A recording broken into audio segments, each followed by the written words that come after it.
sebelum sampai ke kesimpulan, kita mesti keluarkan hadisnya dulu. Ya. Dan membaca hadis itu harus dengan ilmu hadis. Bukan baca terjemahan langsung disimpulkan hukumnya, tidak. Ya. Baik, antum di sini menyebutkan hadis nomor 2009, baca dari 2008-nya ya. Kalau Anda menggunakan yang Sahih Al-Bukhari tanpa syarah, itu ada yang warna biru kemerahan, posisi dari sebelah kanan paling atas sampai kiri paling bawah, di nomor hadis 2013. Harganya murah, cuma 205.000. Itu pedoman kehidupan Anda, itu dari Nabi. Anda makan dan beli, Masya Allah, kendaraan-kendaraan dunia yang gak dibawa ke akhirat jutaan, ya kan? Beli kitab hadis, ya kalau belum bisa baca Arabnya, beli aja dulu, nanti anak Anda yang bacakan di kemudian hari. Kalau bapaknya nggak bisa bahasa Arab, anaknya harus bisa. Bapaknya nggak hafal Al-Quran, anaknya hafal. Cucunya penafsirnya. Nah ini bapaknya nggak hafal, anaknya nggak hafal juga. Mau siapa yang dibanggakan di akhirat nanti? Nah sekarang saya tambahkan referensi hadisnya supaya ketemu yang lainnya. Di dalam ilmu hadis itu kalau mau baca hadis, dikumpulkan dulu semua hadisnya, riwayatnya. Jangan dipisah-pisah. Dikeluarkan babnya, bab tentang tarawih, bab tentang qiyamul lail, baru ketemu semuanya. Baik, saya tambahkan misal nomor hadis 1330. Ada lagi nomor hadis 3569. Di Abu Daud nomor hadis 1367. Belum dimasukkan ke sini. Baik, mari kita lihat. Nabi SAW menyampaikan kalimat tentang sholat malam pertama dengan kaidah umum dulu. Jadi hadis Muslim nomor hadis 749, di sini tadi belum disebutkan juga, disampaikan oleh Ibnu Umar radhiyallahu taala anhuma. Kata beliau, qala Rasulullah SAW, salatul laili masna masna. Salat malam itu ditunaikan minimal 2 rakaat. Jadi kalau ingin paling minimal, tunaikan 2 rakaat. Tunaikan 2 rakaat. Fa idza khashiya ahadakumul fajra falyutir rak'atan wahidah. Tapi kalau Anda sudah menunaikan salatnya, kemudian sedang salat khawatir fajar akan datang, segera tutup dengan 1 rakaat, witir. Jadi paling minimal bisa 2 rakaat. Kalau sudah mendekat fajar, tutup dengan 1 rakaat. Nah, pada prakteknya yang minimal 2 rakaat ini pernah juga dikerjakan oleh Nabi 4 sekaligus. Ditemukan dalam hadis riwayat Sayyidah Aisyah radhiyallahu taala anha, yang disebutkan tadi nomor hadis 2009, tapi yang lebih jelas lagi nomor hadis 3569. Ketika beliau ditanya oleh beberapa sahabat, termasuk Hudzaifah al-Yamani, termasuk juga Abdullah bin Mas'ud, termasuk juga Al-Mughirah bin Syu'bah, ketika ditanya kaifa kanat salatu Rasulullah sallallahu alaihi wasallam, bagaimana sifat salatnya Rasulullah sallallahu alaihi wasallam di malam hari, kata beliau, la tas'al an husnihinna wa tulihinna. Jangan ditanyakan bagaimana bagusnya dan panjangnya bacaannya. Yusalli arba'an. Nah, salat 4 rakaat. Tsumma yusalli arba'an, kemudian salat 4 rakaat. Tsumma yusalli thalathan, kemudian salat 3 rakaat. Jadi kadang ditunaikan 2 tutup 1 atau 3, kadang ditunaikan 4. Jelas? Bisa paling minimal 2, bisa paling 4, kemudian 3. Nah, karena ada kalimat di sini, saya akan langsung ke jawabannya saja. Ada kalimat, jangan tanya bagaimana bagus dan panjangnya. Penasaran Al-Mughirah bin Syu'bah ini, termasuk Abdullah bin Mas'ud, termasuk Hudzaifah al-Yamani. Dalam satu kesempatan ketika Rasulullah ke masjid, itu kalau tarawih kan beliau 3 hari pertama ke masjid itu. Dalam 3 hari itu diikuti oleh mereka semua bermakmum di belakang Nabi sallallahu alaihi wasallam. Ketika bermakmum itu, Masya Allah, rakaat pertamanya Pak, pantas kata Al-Mughirah bin Syu'bah sampai bengkak-bengkak kakinya. Ternyata begitu diikuti di belakang, Al-Baqarah 100 ayat. Belum ruku. Dikira akan ruku oleh Abdullah bin Mas'ud, ternyata nyambung ke Ali Imran. Ali Imran itu 200 ayat, Al-Baqarah 286 ayat. Masya Allah. Tiba-tiba belum ruku juga, disambungkan ke An-Nisa. An-Nisa itu 176 ayat. Baru setelah baca An-Nisa, beliau kemudian ruku. 5 juz 4 halaman. Nabi Rasul dijamin masuk surga, bebas dari kesalahan, tingkat surga paling tinggi. Tahajudnya rakaat pertama, pantas sampai bengkak-bengkak, rakaat pertama 5 juz 4 halaman. Besoknya Abdullah bin Mas'ud, Hudzaifah al-Yamani, Al-Mughirah bin Syu'bah tidak ikutan lagi. Bukan karena capek, mereka sudah terbiasa. Kata Al-Mughirah bin Syu'bah, saya sulit khusyuk karena suka nebak. Ini Nabi kapan rukunya nih?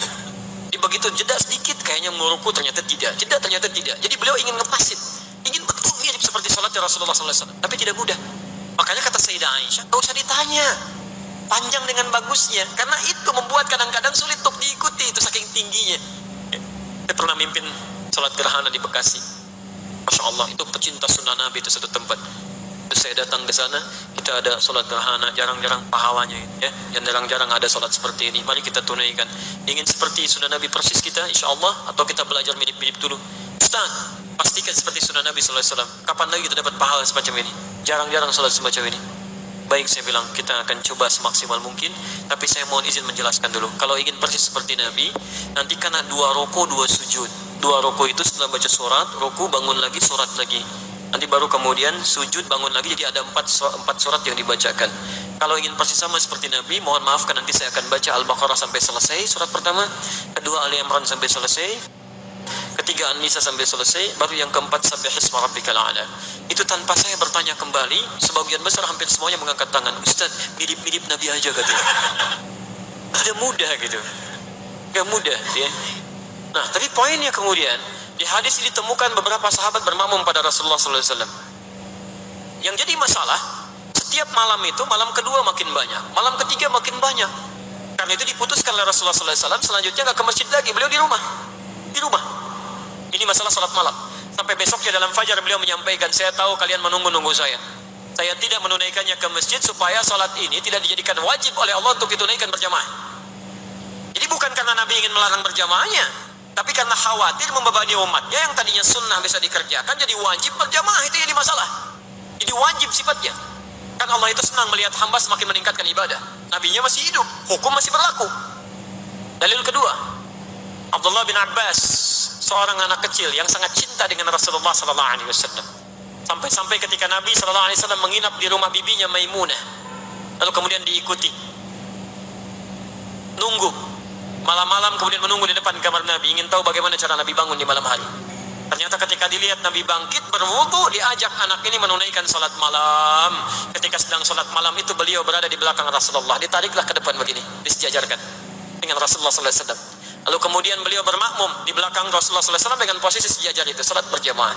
Ini menunjukkan bahwa salat pun bisa ditunaikan berjamaah, baik itu di masjid ataupun di luar masjid. Sekarang persoalannya, pelan-pelan, kenapa kemudian Umar bin Khattab radhiyallahu taala anhu berijtihad untuk menjadikan salatnya kemudian ke masjid, mengambil dari ketentuan Nabi sallallahu alaihi wasallam? Ini bukan pendapat Umar, karena Nabi pun sebelumnya pernah mencontohkan di masjid. Cuma karena khawatir tadi menjadi wajib, dialihkan kemudian ke rumah oleh beliau di sisa waktu salatnya. Maka ditangkap kalimat ini oleh Umar bin Khattab. Di sini diantara kejeniusan Umar bin Khattab. Kata beliau, ini sesungguhnya yang paling utama itu ditunaikan berjamaah. Di masjid pahalanya lebih banyak. Cuma ilat itu penyebab hukum. Ilat hukumnya kenapa Nabi ke rumah bukan karena ingin meninggalkan berjamaahnya, karena takut menjadi wajib. Tapi keutamaan berjamaahnya tetap ada dan disepakati oleh para sahabat pada saat itu. Maka ketika Umar ke masjid, kelihatan ada orang-orang berjamaah tapi misah-misah. Ada yang sisi kanan, ada yang sisi kiri, ada yang ke belakang. Maka disatukanlah kemudian oleh Umar bin Khattab, mengambil kesimpulan dari sunnah Nabi tadi, lalu dipraktekkan pada saat itu. Dan sahabat tidak ada satupun yang mengingkari. Umar paling tahu tentang Nabi dibandingkan dengan kita. Utsman paling dekat dengan Nabi dibandingkan dengan kita. Menikahi 2 putrinya, dijamin masuk surga oleh Nabi. Ali menikahi putri yang sangat disayangi, Fatimah Az-Zahra.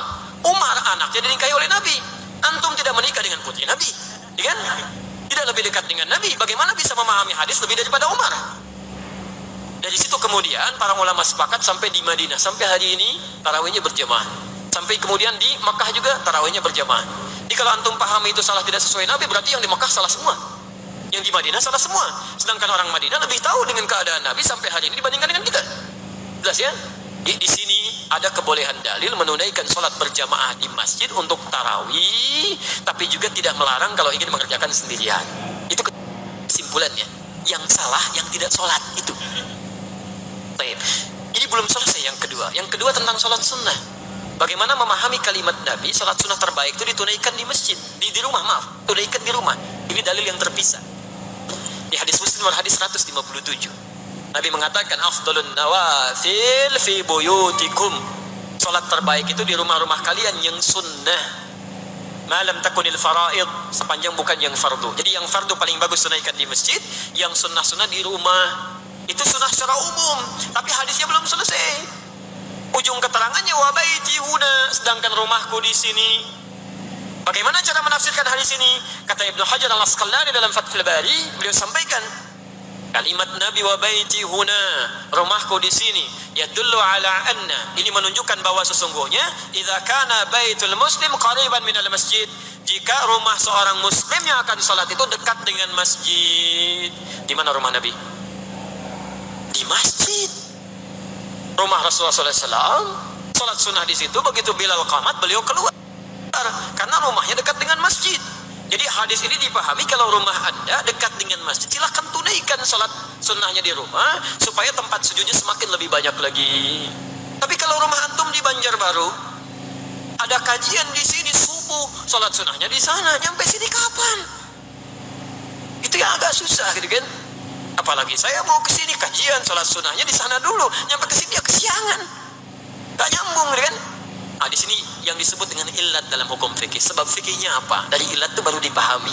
Jadi membaca hadis itu tidak harus langsung dibaca terjemahannya, tapi ada turunan-turunan ilmunya. Apalagi kalau sudah bicara ilat, apa babi hukumnya? Haram. Haram mutlak, kecuali dalam kondisi darurat. Mutlak haramnya. Tapi kalau Anda misalnya sedang ke tempat yang terasing, di hutan, tidak ada makanan-makanan seperti ayam, yang ada cuma babi. Kalau Anda nggak makan itu, Anda bisa meninggal. Maka apa hukumnya makan babi? Tidak bisa juga, babi besar begitu ya. Halal daging babinya, sebagian diambil, dimasak, kan baru Anda ambil untuk sekedar menutup rasa lapar, bukan mengenyangkan. Tapi kalau Anda sudah keluar dari situ menemukan ayam, maka babi tidak boleh dimakan lagi. Tidak boleh. Nah, sekarang saya mau tunjukkan sedikit tentang hukum ilat. Apa hukumnya makan ayam? Boleh, halal. Belum tentu. Kalau ayam itu matinya tidak disembelih, maka haram dia.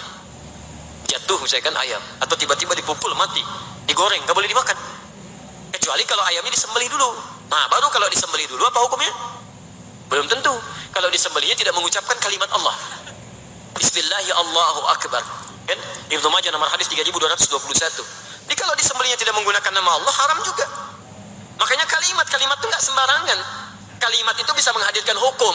Makanan halal karena kalimat, nikah halal karena kalimat. Antum masuk Islam karena kalimat. Makanya ketika antum mengucapkan kalimat yang salah, akidah bisa salah. Misal di kepercayaan yang lain, bukannya ada di Indonesia ya. Misal ada perayaan namanya perayaan nakal, misalkan antum katakan selamat nakal, itu bukan di Indonesia ya, tempat yang lain. Antum ucapkan itu nggak bisa karena itu kalimat. Makanya keluar fatwa. Bahkan sebelum MUI mengeluarkan fatwa, kita tetap toleransi dengan saudara-saudari kita. Tidak boleh kita mengganggu kalau sedang ibadah. Tapi toleransi itu tidak harus menjadikan semua yang dikenakan diikuti, tidak. Itu toleransi tingkat tinggi. La ikraha fid din, Quran surah kedua ayat 256, posisi paling kiri sebelah bawah. Jangan maksa orang dalam agama. Jadi nggak boleh. Misal kemarin ada ya tetangga Anda misalnya Kristen sedang di gereja ibadah, nggak boleh di sweeping ke gereja, hentikan ibadah, itu nggak boleh, itu dosa. Melanggar ketentuan Quran. Lakum dinukum waliyadin, silakan bebas. Anda ibadah, terserah Anda. Saya ibadah, kita berdakwah saja dalam kebaikan. Nggak boleh paksa. Tapi juga jangan ikut-ikutan untuk dikenakan hal-hal yang melekat pada ketentuannya, termasuk mengucapkan kalimatnya. Itu sudah keluar fatwa. Dulu Kiai Haji Muhammad Hashim bin Ash'ari Hadratus Syekh, pendiri Nahdlatul Ulama, tanggal 31 Januari 1926, menulis 19 kitab. Kitab keduanya Risalah Ahlus Sunnah wal Jamaah. Silahkan dilihat di halaman ke-14, paragraf yang pertama, baris ke-4 sampai baris ke-7, posisinya paling kanan sebelah atas. Itu sudah keluar fatwa. Waqala fil Anwari, dan dikatakan dalam kitab Al-Anwar, wa yaqta'u bi takfiri, cukup seorang dianggap ingkar. Siapa orang ini? Wa kullu fa'ilin fi'lan, setiap orang yang melakukan perbuatan yang nyata-nyata, la yasduru illa bil kafir, tidak bersumber kecuali dari orang yang non muslim. Kemudian ikut-ikutan kasujudi lis salib, seperti ikut kepada salib ibadah maksudnya. Awil nar, atau menyembah api. Awil masyi ilal kanais, atau sengaja ikut beriringan ke tempat ibadah, ke gereja misalnya. Ya, itu contoh saja. Bizadanihi, atau mengenakan atributnya. Oleh beliau dihukumi ingkar, bagian dari tasyabuh. Nggak boleh. Jelas ya? Baik, jadi hukum itu bergantung dengan ilatnya. Tadi ayam itu nggak boleh dimakan walaupun disembelih kecuali menyebut nama Allah. Nah, kecuali kalau disembelih kemudian mengucapkan Bismillah ya Allahu Akbar, baru hukumnya. Belum tentu. Kalau yang disembelih ayam tetangga, itu ilat namanya.